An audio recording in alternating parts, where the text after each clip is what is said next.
পূর্ব বর্ধমানের এই পুলিশ অফিসারের কর্মকাণ্ড দেখলে ভালো লাগবে সকলেরই।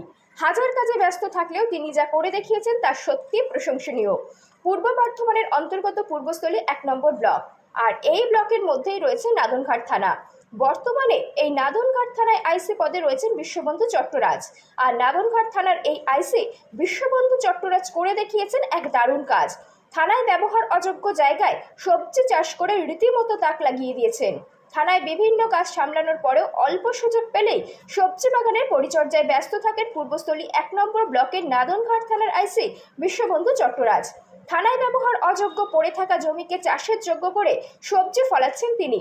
সবজি বাগান থেকে প্রাপ্ত সবজি দিয়ে রান্নাও হয় পুলিশ ক্যান্টিনে। বিশ্ববন্ধু বাবু বেশিরভাগ নিজেই সবজি বাগানে পরিচর্যা করেন। কখনো গাছের গোড়ায় মাটি দেন, আবার কখনো ছেটান জৈব সার। এখানে সবজি ফলিয়েছেন ভেন্ডি, ডাঁটা, পুদিনা গাছ সহ বিভিন্ন সবজি। থানার সামান্য জায়গা ছিল যেটা ফাঁকা পড়েছিল।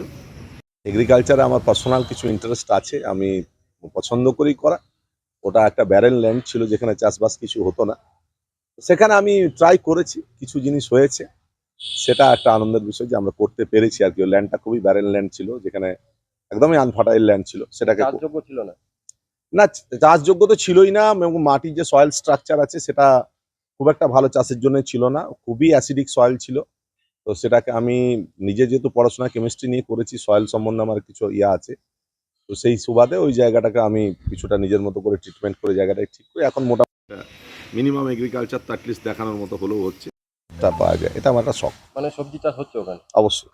কি কি আছে এখন বর্তমানে? এখন তো আমাদের ওখানে ছিল ভেন্ডি, তারপরে এমনি বরবটি, এই যে লাল ডাঁটা, এখানে একটা কাটোয়া ডাঁটা বলে সেটা, আর তার সঙ্গে আরো আছে পুদিনা। আমরা একটা গার্ডেন করেছি, যেটা জেনারেলি হয় না, পুদিনার গার্ডেনটা খুব ভালো হয়েছে।